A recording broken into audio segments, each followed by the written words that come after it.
So I went to a local park the other day and I saw a hammock camper having a real rough time.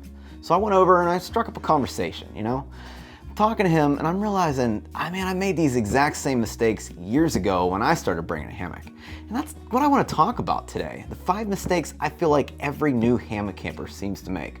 First things first though, how many of you already own or think about purchasing one of these? The infamous Eno hammock. Wait, what about a double nest so you can fit 2 people in it? They're so cute with their 2 colors and pocket that becomes the stuffed sack for the hammock, $60 and done, right?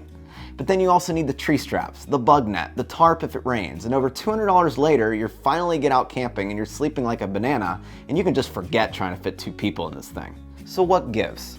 Most Enos are 9.5 feet long, and that's just not long enough for most people to sleep flat on a diagonal lay. You see, my friends, most people 5 foot and over feel comfortable in a hammock that is 10 foot or even longer. Enos are great for lounging around during the day, but sleeping in them at night becomes a challenge. When I first slept in my Eno, I was semi-comfortable me being at 5'5", but after I tried a 10-foot hammock, I realized there's a whole nother level of comfort I hadn't previously known about. Also, that parachute nylon material that Eno loves to brag about really isn't that durable, and it's pretty heavy for what it is. So what can you do? For an extra $30, you can have an 11-foot hammock, and that includes a bug net, tree straps, and a tarp, all made out of stronger yet lightweight materials. Now, I may seem like I'm just bashing Eno at this point, because honestly, I'm a little bitter I wasted my money early on. Still, they do donate a lot of their money for a good cause, so it wasn't a total loss. At number 2, using daisy chain tree straps or suspensions. In theory, it sounds like a great idea, right? Raise or lower your carabiner up and down each loop as you see fit. But why go for a daisy chain when cinch buckles do the same thing, are lighter, cheaper, less bulky, and offer more adjustment? We as hammock campers always seek the ultimate hang, where everything is perfectly adjusted, there's flat, no calf ridge, and you're just high enough that your butt isn't dragging on the ground or in any vegetation. Not being able to use the loop in between 2 daisy chain loops can be detrimental, but easily solved with a cinch buckle and a tree strap, and you don't need a carabiner. There is one thing worse than a daisy chain though, and I got to see it the other day with my new hammock camper friend. A daisy chain made out of 550 paracord.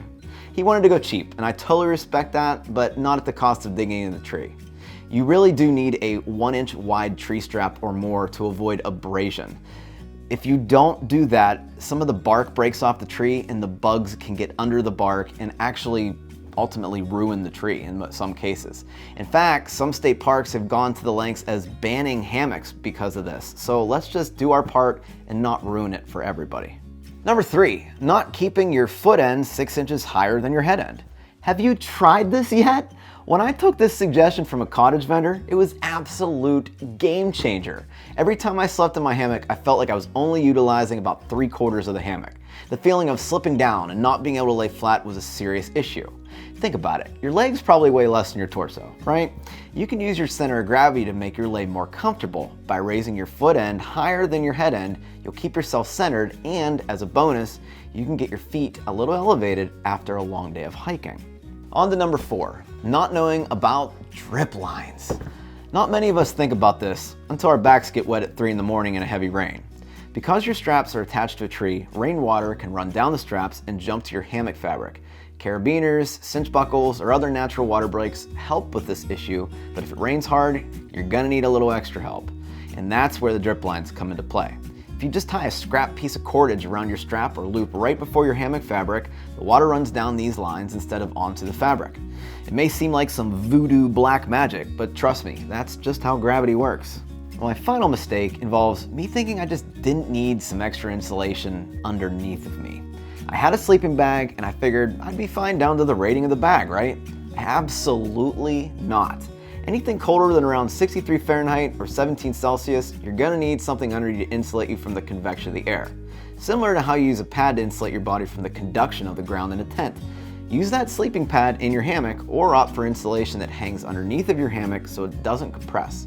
This is called an underquilt, and in my opinion, it's the most comfortable way to sleep in a hammock.